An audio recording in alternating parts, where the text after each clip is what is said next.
Hello student, आप सबका स्वागत है हमारे YouTube channel MA coaching centre.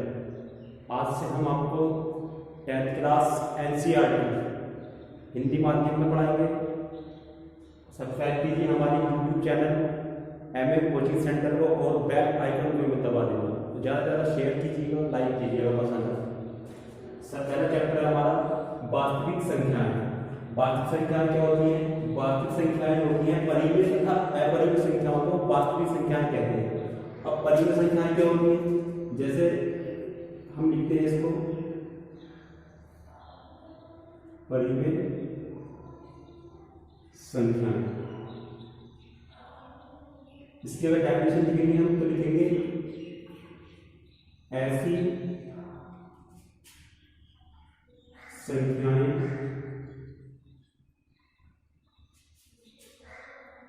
जिनको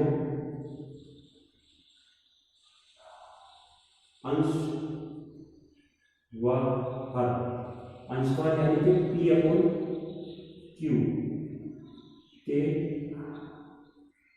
रूप में लिखा जा सकता है। ठीक है, कहलाती है परिमेय संख्या। जहां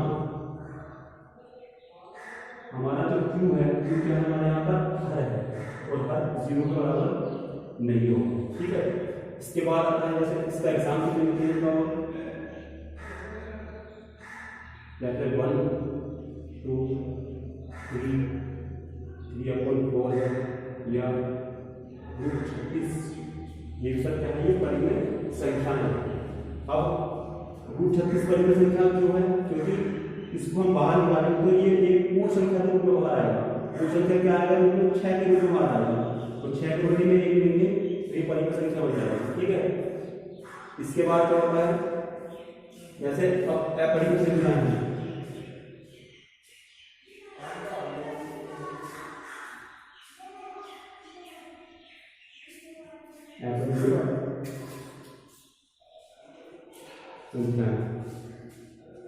अपरिमेय संख्या होती है ऐसी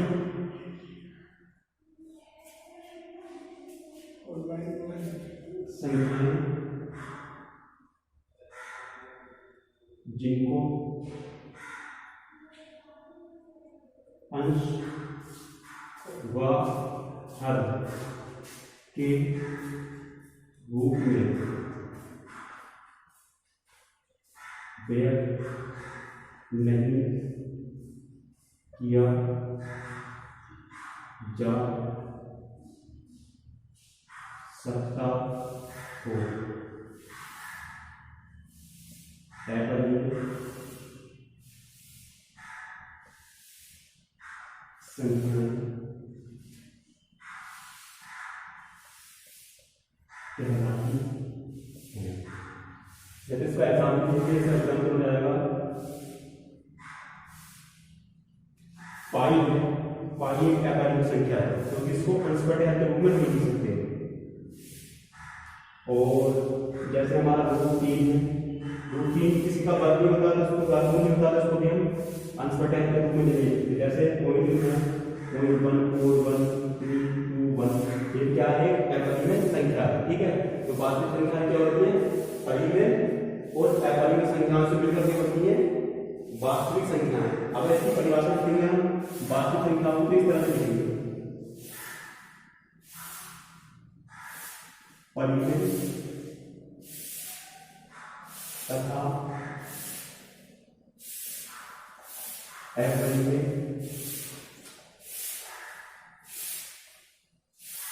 संख्याओं को मिलाने से प्राप्त संख्याएं वास्तविक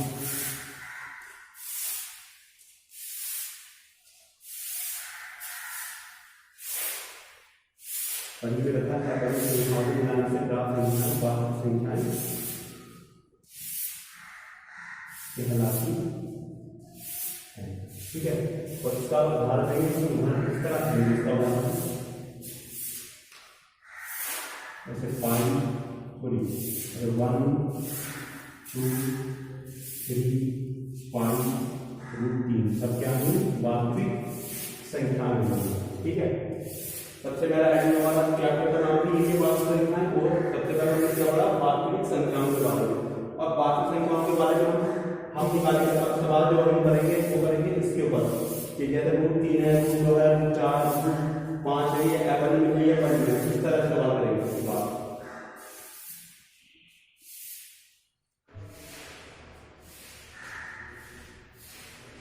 आपके सामने यूक्लिड विभाजन प्रमेय का a बराबर dq प्लस r।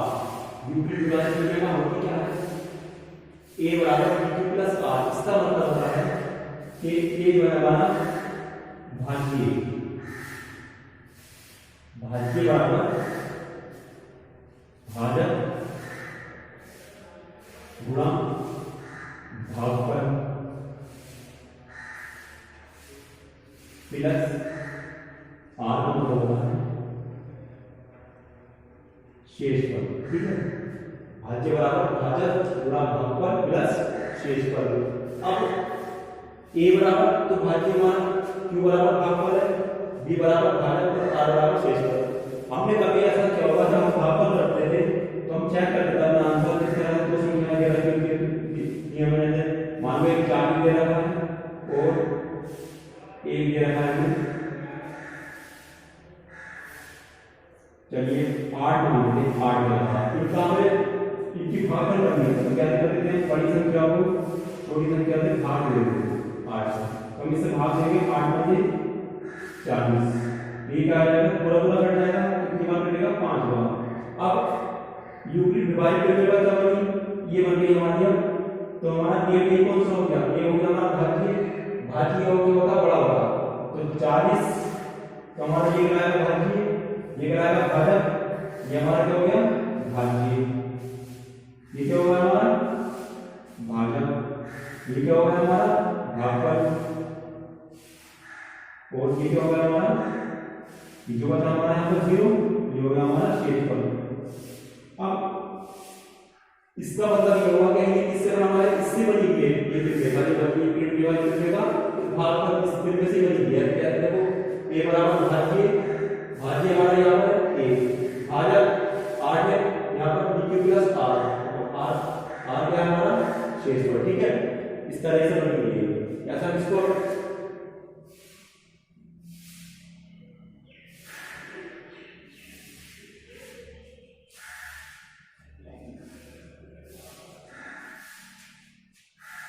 अब इसको हम एक सवाल के माध्यम से समझेंगे।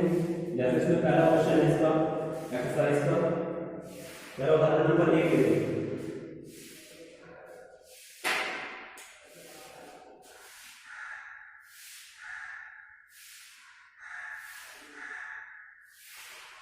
उदाहरण 1 वो ये है हमारा 4052 और 12,576 का LCM यूक्लिड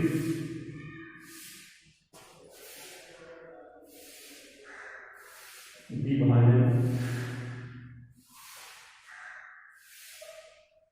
एल्गोरिथम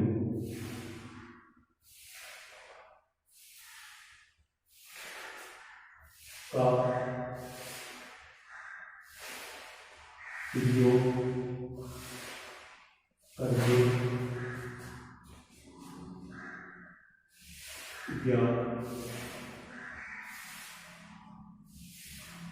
कीजिए। ठीक है, इसको हमें कैसे करना है, सबसे पहले हमें देखना है कि बड़ी संख्या कौन सी है। अगर अभी हमने प्रमेय पढ़ी थी, इसका उपयोग अगर एक बार हुआ है a बराबर dq प्लस r, तो ये प्रमेय का कहलाएगी। अगर एक से अधिक बार उपयोग कर देते हैं इसका, एक इसके में उपयोग कर देते हैं कहलाएगी यूक्लिड विभाजन एल्गोरिथम।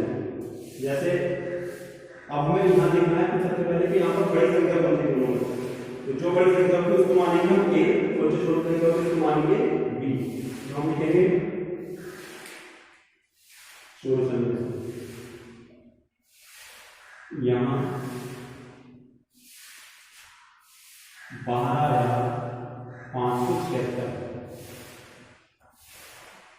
बड़ा है इससे 4052, ठीक है। इसलिए ये बराबर कितना हो जाएगा 12576 तथा बी बराबर हो जाएगा 4052, ठीक। अब हमें क्या करना है, यूक्लिड डिवाइडेड करने का प्रयोग, हम लिखेंगे यूक्लिड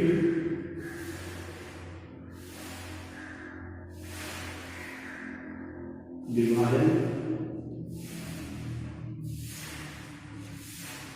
प्रमेय का द्वारा। अभी हम इसको प्रमेय का अध्ययन के बाद में अभी जब एक साथ बार लगाएंगे इसका प्रयोग करेंगे तो हम इसको L0 की लिखेंगे a बराबर dq प्लस r ये, और ये प्रोसेस तब तक चलता है जब तक ये शेष पर 0 ना हो जाए, क्योंकि हम ऐसे निकालना सीखना होगा और ऐसे पर निकालना जब हमारा शेष पर 0 आ जाएगा। यहाँ पर a बराबर कितना है 12576 बराबर b बराबर कितना है 4052।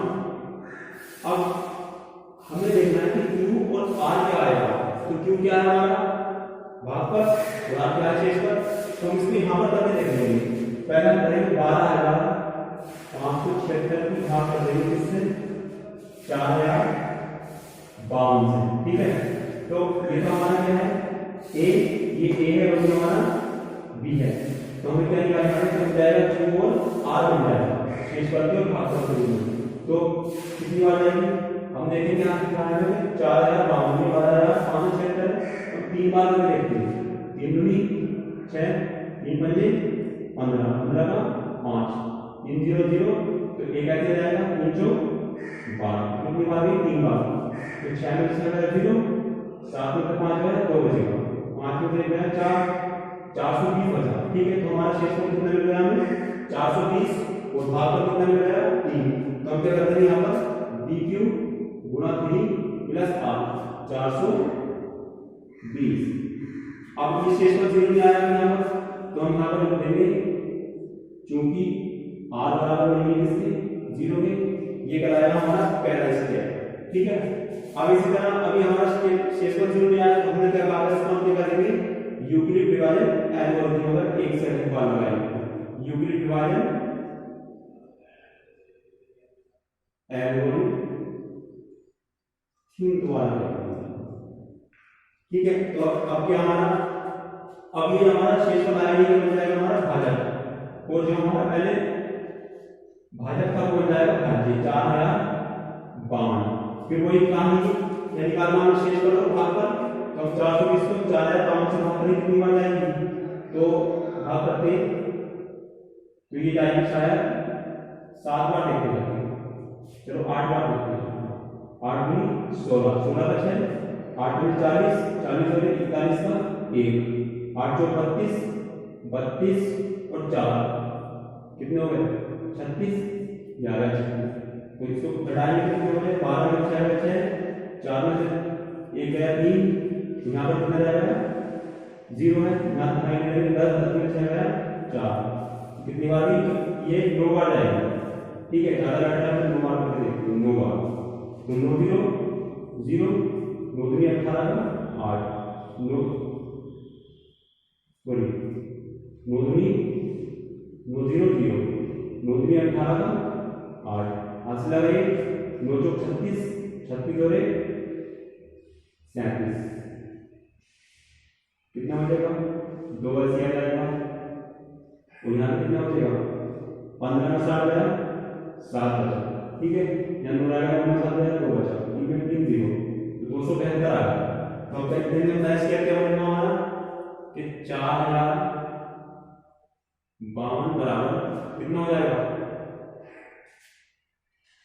तो 420 गुणा 9 प्लस शेष पर 200 वेक्टर, अभी भी 0 नहीं आया क्योंकि r बराबर नहीं है 0 के, इसके बाद हम नया स्टेप लेंगे फिर दोबारा दूसरा स्टेप, ये हमारा दो स्टेप हो गया। अब तीसरे स्टेप में लिखते हैं 0 आता है नहीं आता, तो अब क्या करेंगे हम, तो हमारा नया भाजक तो क्या होगा 272 और भाज्य क्या होगा 420, तो 420 क्या हो गया हमारा भाज्य। अब इसकी कितनी हो जाएगी 1 टाइम है, कितना हो जाएगा 272, 2 बचे कितना हो जाएगा 8, और यहाँ से 12 में 7 जाएगा तो कितना हो जाएगा 5, ठीक है। यहाँ से 3 से 158 होगा, तो 420 बराबर कितना हो जाएगा 272 गुणा 158 सॉरी गुणा 1, ठीक है। आप अपनी जरूरी है इसको, तो हमारा चौथा स्टेप क्या हो जाएगा, ये हो जाएगा 272, अभी 272 क्या हो जाएगा भाज्य, तो बराबर कितना हो जाएगा, तो इसको हम भाज्य बनाने की क्या भाज्य हो जाएगा, इसके बाद 272 की बात करेंगे कितनी बार आएगी, तो एक बार जाएगा 148, कितना हो जाएगा 12 4 बचा, यहाँ पे 6 में से 4 गया 2 बचा, 2 में से 124 बचेगा, ये हो जाएगा हमारा 148 गुणा 1 प्लस 124, अभी शेष को 0 नहीं है तो आप बराबर नहीं है 0, तो अब क्या करेंगे 5वें स्टेप लेंगे यहाँ पर, कितना हो जाएगा 148 बराबर 124 गुणा 1 प्लस 24 बचेगा, भाग करके देख लेना r बराबर 0, ठीक है। अभी 0 नहीं आया तो क्या लेंगे हम छठा स्टेप, तो छठा स्टेप क्या हो जाएगा 124 बराबर 24 गुणा कितना हो जाएगा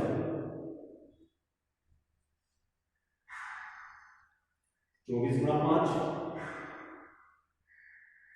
प्लस 4 बचेगा, चूंकि शेषफल नहीं है अभी भी 0 के बराबर नहीं, ठीक है। छठा स्टेप देखते जाओ, शायद इस बार आ जाएगा, 7वें स्टेप में हमारा 24 बराबर 24 को कितना कर लेंगे 4 गुणा 6 बार 24 को भाग करेंगे कितने से,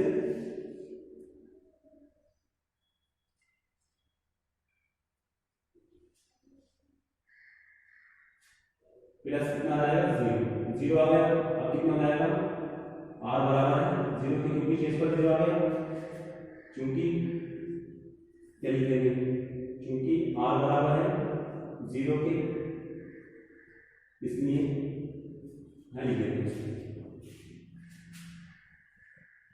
अब क्या आ गया हमारा स्टेप में शेष पर 0 आ गया, ठीक है। 0 आ गया तो हमारा अंतिम भाजक कितना है, अंतिम भाजक हमारा कितना है 4, कितना है 4 बचेगा, तो इन दोनों संख्याओं का व्याकरण समावर्तन कितना हो गया 4 हो गया। अब लिखेंगे क्योंकि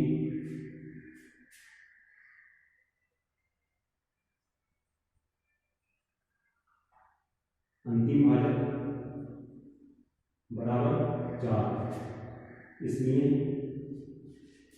12,576 तथा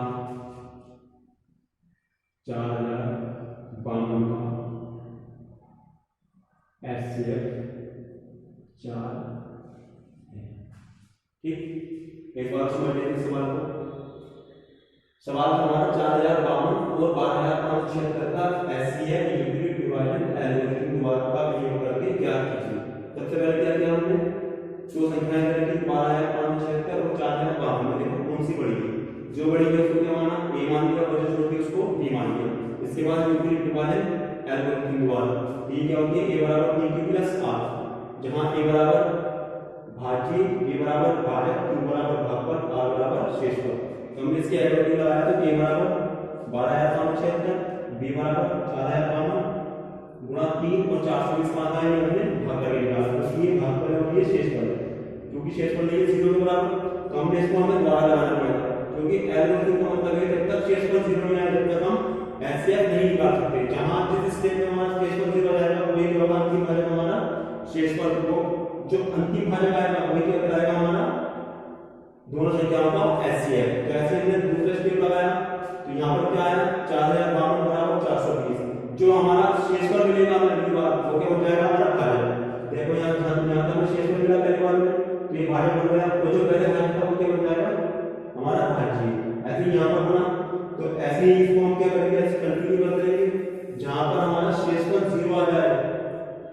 शेषफल यहाँ पर हमारा 7वें स्टेप पर 0 आ गया, तो जो हमारा अंतिम भाजक है, अंतिम भाजक कौन सा हमारा इस बार 4 अंतिम भाजक है, तो हम क्या कराएगा हमारा इन दोनों संख्याओं का एचसीएफ कराएगा।